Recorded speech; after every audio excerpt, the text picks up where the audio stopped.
You're listening to the Pasco Podcast with Mike Carballa.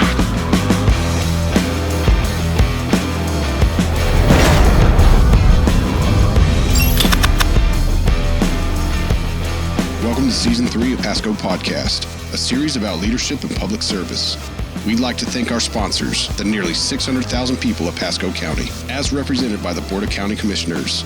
It's through their trust and empowerment of our workforce and leadership team that we're able to bring you this podcast. This podcast is designed to help public servants build leadership skills and leverage them for success by sharing the experiences of our peers.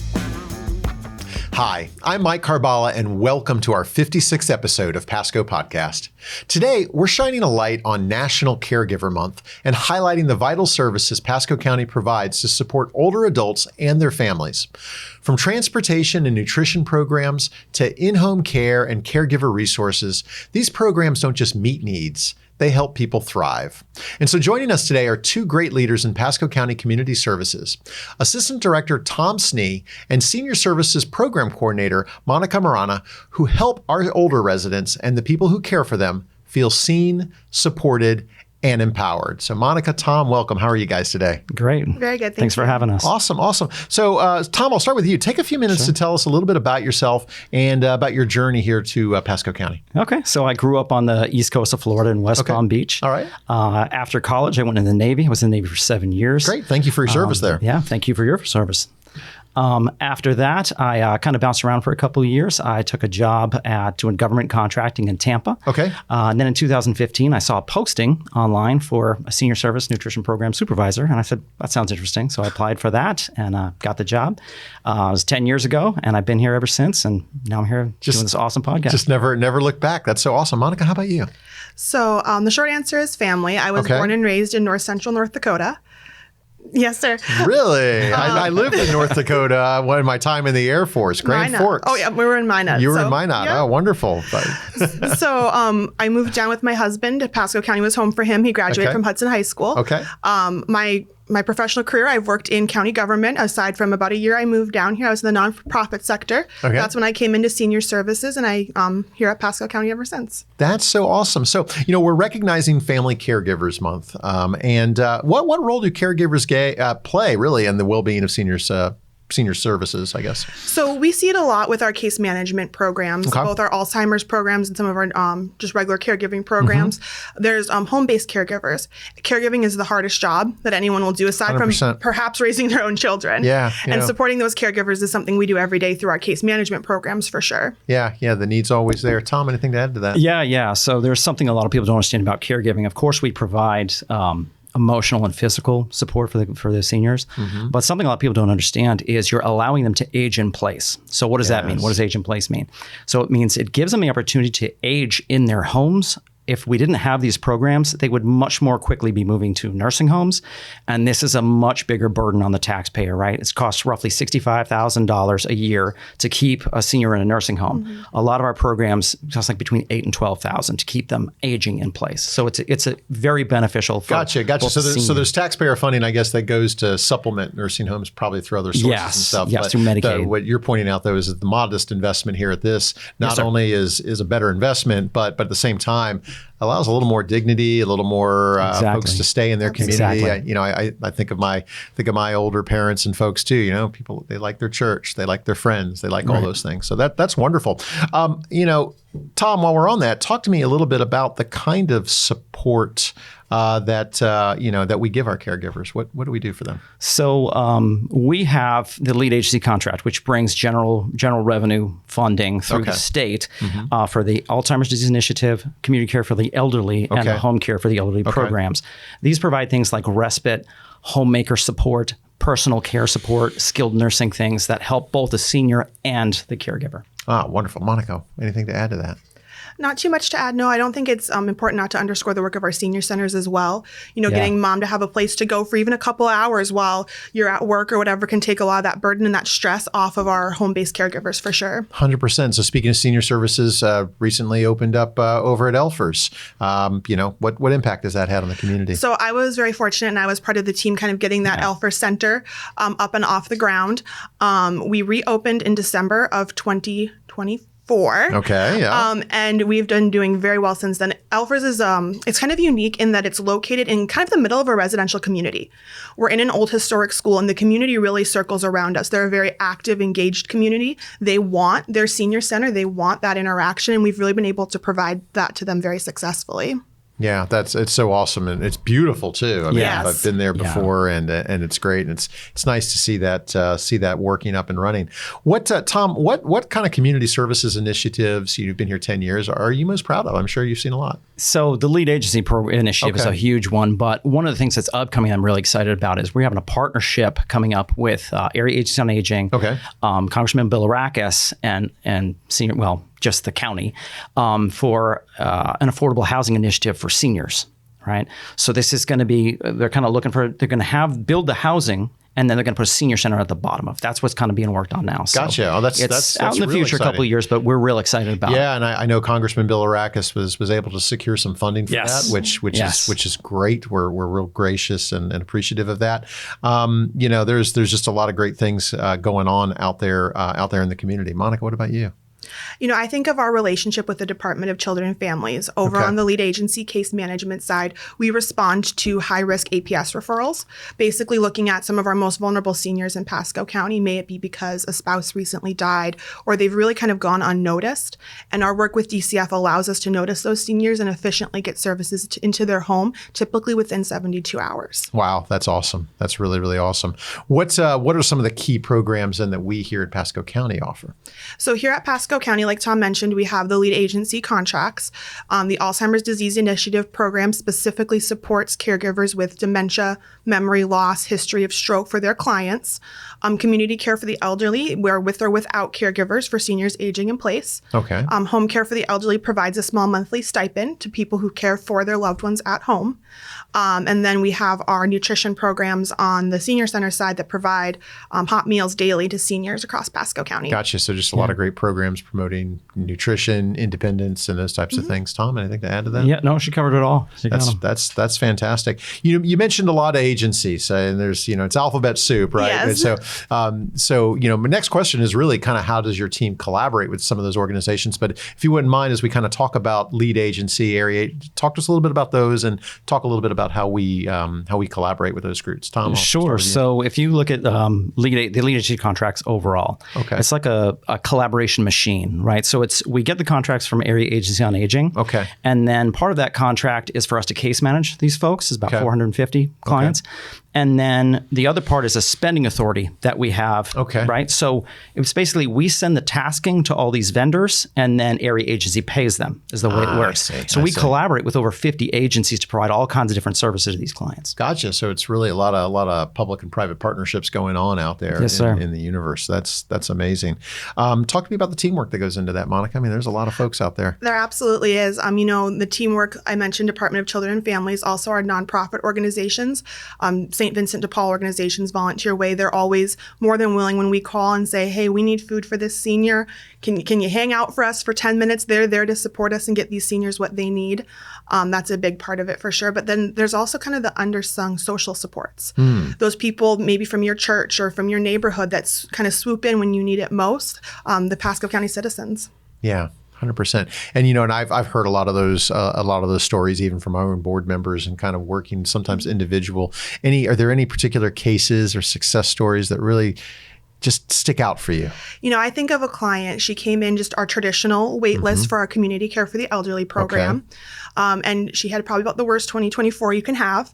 She started with a fall. And, we think about falls from the infomercials of I've fallen and I can't get up. True. Yeah. But the lasting impact of that is medical issues, medical conditions that may be exacerbated. So she ended up bedbound as a result of her fall. Then a couple months later, her spouse and her caregiver passed away.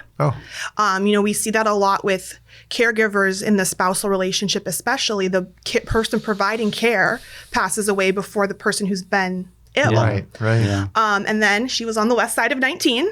And I'm sure we can see where this is going. So she was kind of sitting with the trifecta of being bedbound, of not having anyone living with her, and 9 to 10 foot storm surge knocking on her door with the hurricanes. And it was really our team kind of collaborating together along with our partners over at emergency management. We were making calls to people like MedFleet and assisted living facilities to really present her all of her options. Because at the end of the day, it's her autonomy to decide if I'm going to evacuate, how I'm going to evacuate, and where I'm going to go. Yeah. She ended up getting a social support, a friend that was able to take care of her. Then we were able to seamlessly transition those services from being homemaking and personal care based to being respite care based, which allowed that caregiver that's now taken on this new role reprieve in caring for this senior that's been so displaced. Wow. That's amazing. Tom, what about you? 10 years? Yeah. So one of the first Star Performer Awards I put in was for one of our drivers that had this horrible situation happen. So it was a Friday, right before a long weekend in February. And he's doing his route. Lady doesn't answer the door. He looks in the driveway. He's in an apartment complex. The car is there. So he's like, this is odd. So he goes on, does the rest of his route. He comes back. He's like, I'm going to just check one more time. Sure. He knocks, no answer. So something just doesn't sound right. The hair stands up on his back of his head. He goes to the apartment manager. He's like, can you let me in? Something just seemed right. So they go in. The lady had fallen in the bathtub and been laying there for 3 days. Oh my gosh. Right. So in the cold, and to make matters worse, it's February, and her electric had been turned off like 2 days prior for not paying her electric.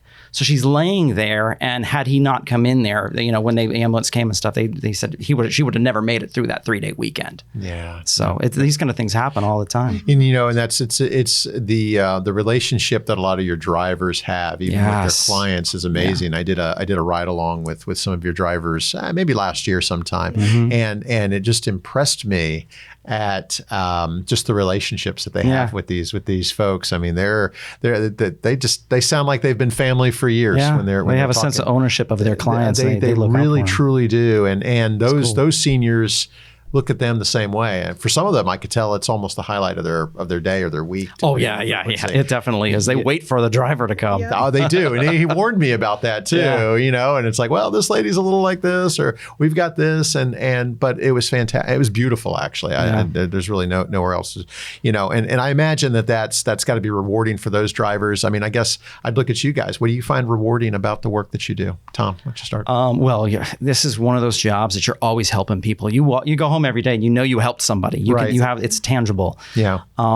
It's also neat to see how the community comes forward. We didn't mention it during the collaboration part, but one of the biggest collaborators that we have is Feeding Pasco's Elderly, which is a group of county leaders that stands up and they raise every single year. They do fundraising and they sponsor. They've delivered, since inception in 2014, they've delivered 120,000 meals to our clients. We're able to take people off the wait list every single year because of their efforts. So we really appreciate that partnership. Absolutely amazing partnership, great organization, and they truly are. They're leaders in our community, really kind of stepping up to do the right thing. And it's awesome. Monica, what about you? No, I supervise case managers. Okay. And every day there's little wins. Sometimes the wins might be pretty small, but it's those phone calls or those people popping in my office and saying, hey, I can't believe we finally got this client, whatever it may be, a clean out for some hoarding, some meals, even just a companion that's a really good fit for them. And when those case managers come and say, hey, I can't believe we finally did that, it makes it all very, very worth it. That's awesome. That's absolutely awesome. So, kind of switching gears here a little bit. You're busy. There's a lot going on, right? How do you balance that with actually kind of having to take a step back and plan a little more strategically for the future? There's probably a lot of hurdles out there that you see coming, but you got a lot of work to do. Tom, why don't you take that one? So regarding strategically planning for the future, this is a huge issue that we have here so Pasco County is one of the fastest growing counties in Florida. Florida is one of the top destinations for retirees in the country, right? So we have this massive influx of seniors, and we are not seeing the federal and state funding kind of increasing at the same. There's a gap that widens every year. Okay. We see this in our wait lists. So it's very important to advocate for that. And we, like Kathy and Brian and myself, we're all on an advocacy call with Peter Kennedy, a legislator. But it was like, we're constantly doing that. And then, so you're still going to have that gap, right? So it's getting these partnerships with people like Feeding Pasco's Elderly that kind of make up the difference. You'll never eliminate the wait list. The county's growing too fast. No, of course. So, but we do the best we can, and we try to cover the gaps when we can. Gotcha. So, we can kind of close that gap maybe by donating to these private organizations that kind of help with that. That's really good.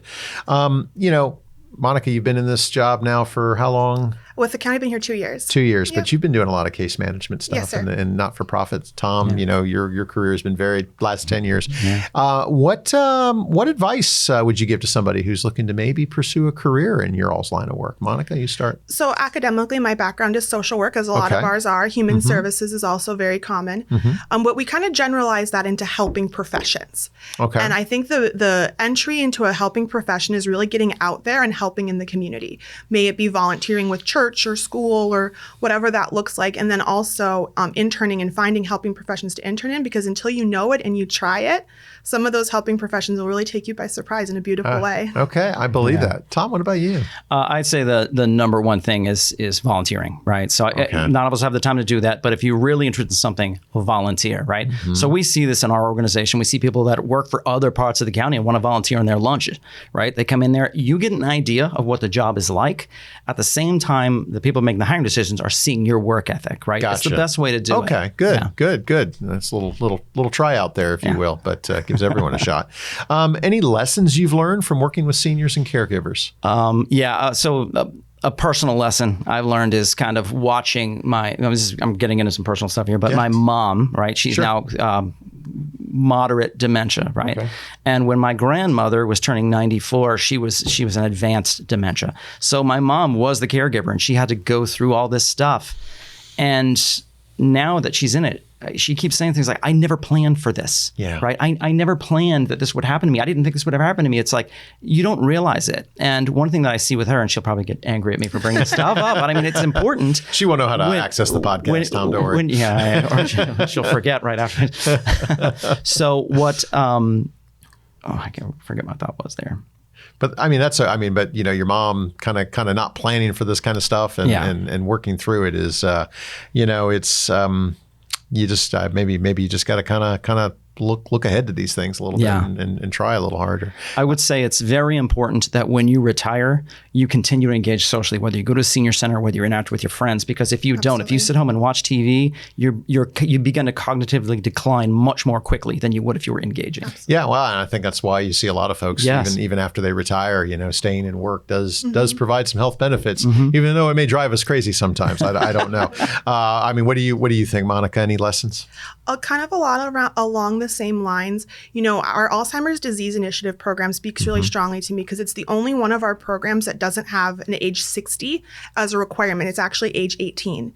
Oh, okay. And you don't plan to knock on your door at 45 and find out that you have Alzheimer's. And it really puts advanced care planning in perspective. Before I moved down to Florida, I was telling my mom and dad, before I leave, we need to make sure your advanced care directives, your health care directives are in order, because that's really how you best take care of your family and make sure that your own wishes are honored when you get into that position. Yeah, fair enough. You mentioned that, you have a team of case managers that you oversee, Monica.